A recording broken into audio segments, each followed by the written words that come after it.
The car behind me is the latest version of the Mazda 6, Mazda's flagship family saloon. There's no denying that Mazda certainly knows how to make a great looking car, and with a subtle facelift for 2015, it's now better looking than ever thanks to its sleek design and handsome snout. But appearance isn't everything, and the 6 sits in a notoriously tricky market segment dominated by big names like the Ford Mondeo and the Volkswagen Passat. So, is it all good looks and no personality?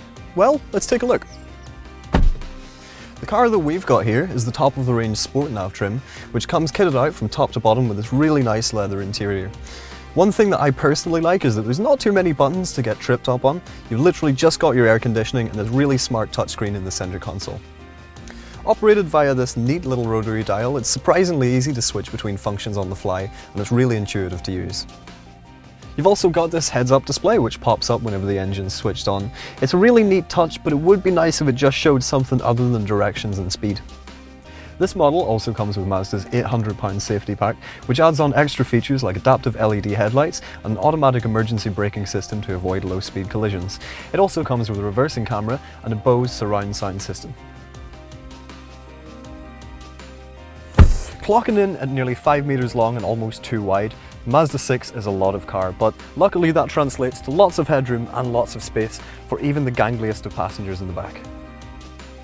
The boot is also pretty spacious, with rear seats that fold down easily with the pull of a handle, but loading bulky items might be a bit of a problem given the relatively narrow boot opening. In this case, you'd probably be better off with the estate version.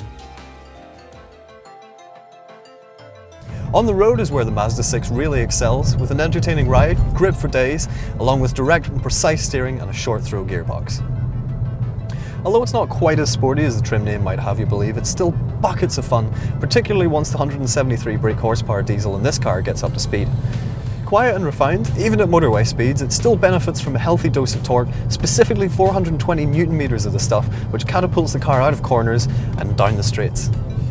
That said, it isn't perfect. This car comes with a gorgeous set of 19-inch alloy wheels, which look amazing, but ride quality just suffers ever so slightly. It's nowhere near as bad as you think though, but with smaller wheels, it's definitely a lot more comfortable. The main thing that really gets me though is the A-pillars. Sleek as though they may look, they do hamper visibility quite a bit, meaning that you have to sort of crane your neck a little just when seeing out at junctions. Still, with a 0 to 62 miles per hour time of a pretty hasty 7.9 seconds, fuel consumption of nearly 63 miles per gallon and CO2 emissions of only 119 grams per kilometre, the Mazda 6 offers a lot of driving fun for relatively low costs.